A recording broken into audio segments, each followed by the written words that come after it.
Hey, what's up guys? It's iRock here, and I'm bringing you this video, and I'm going to try to make it as short and concise, yet informative as I can.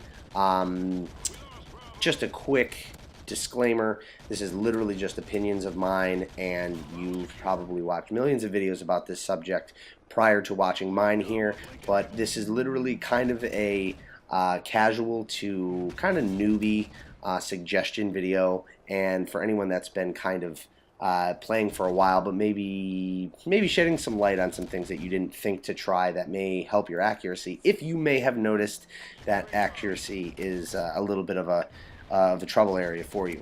So for one, I'm going to just talk about this game in particular, that Call of Duty Ghost. I think that the muzzle flash reducer attachment is a really good attachment to have added to the game. I think for me personally, in a lot of the past CODs, I've actually put silencers on a lot of my rifles. Not so much for the stealth factor of using a silencer and not showing up on the minimap, but I really like the fact that putting a silencer on had reduced the muzzle flash that you would see from your gun. And for those of you who didn't know, there are actually, in a first-person shooter game, or at least in Call of Duty, there's actually 3 different types of recoil that you're witnessing when you're firing your weapon. There is view kick, there is center speed, and there is actual recoil from the gun. Now the view kick is what you see as the gun is moving. Like as the gun is shooting and it's recoiling, it's what the gun appears to be doing. Like you'll see the gun moving, but it's actually what your view of your landscape in front of you is actually doing. That movement is different than the way that the gun actually is recoiling. And your center speed of the weapon you're using it varies from weapon to weapon. Now the center speed is from when you shoot the gun and it kicks upwards, the time it takes from it to kick up to return back down to its original position, that is center speed. And the faster the center speed, the less recoil you have. But when you're looking at it, if you're talking about it in the sense of just seeing straight or seeing the target you're shooting at, that muzzle flash can really add that illusion of higher recoil than what's actually there. And if anyone's watching this video and I've completely messed those definitions up of those 3 types of recoil, then I apologize. But if any, regardless, there's a few different dynamics happening when you're talking about recoil on a weapon in a first-person shooter game, and that's really what I'm trying to get at.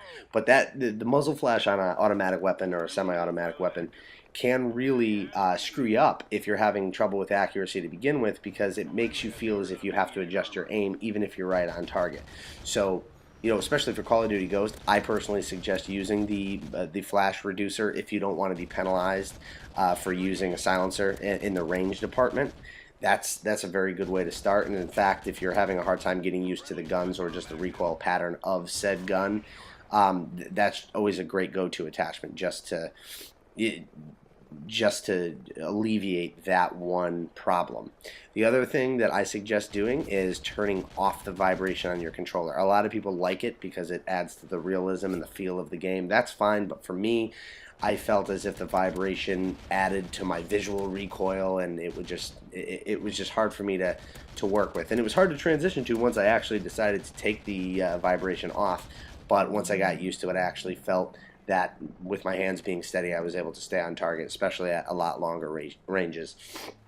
Also, sensitivity. Sensitivity is usually a matter of opinion, but if you are someone who's shooting from medium to close distances, especially with something like this, an ACOG scope, there's really no reason to be playing on a 15 sensitivity.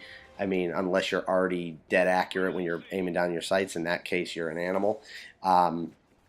But with COD Ghost, I've noticed that the sensitivity is it's a little weird. I've actually had to readjust what I thought was comfortable for me recently, and that's why I'm actually making this video. I've been playing on about a 13 to 14 sensitivity, and I just recently knocked it down to about 6 or 7, and I've been finding that I've been landing more shots on target at further ranges. So try that out. Also, the control freaks, the little thumbstick extenders that you can put on your movement and look stick are great for handling higher sensitivities.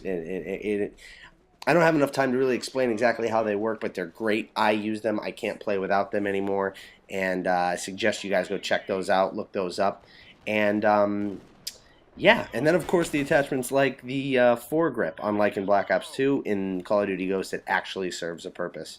One other thing that a lot of people don't really realize, and this is going to be my last point, is that when aiming down sights and shooting at a target, to try to move your look stick as little as possible. You may notice in this gameplay that when I sight in and when I ADS and I'm looking at an enemy and they're moving from left to right, I usually will strafe with my move stick from left to right to kind of get them back into my crosshairs to shoot at them, as opposed to using my look stick to try to aim the gun at them, because 9 times out of 10 you're going to move around them and shoot around them, and it's just not going to be a good time. That was one of the biggest things about getting my accuracy better when I first started playing Call of Duty, and that is one of the most important things that you can do and implement into your game if you are having trouble with accuracy. So I hope this video was helpful. Thanks for watching. If you liked, feel free to hit the like button and subscribe, and I will see you next time.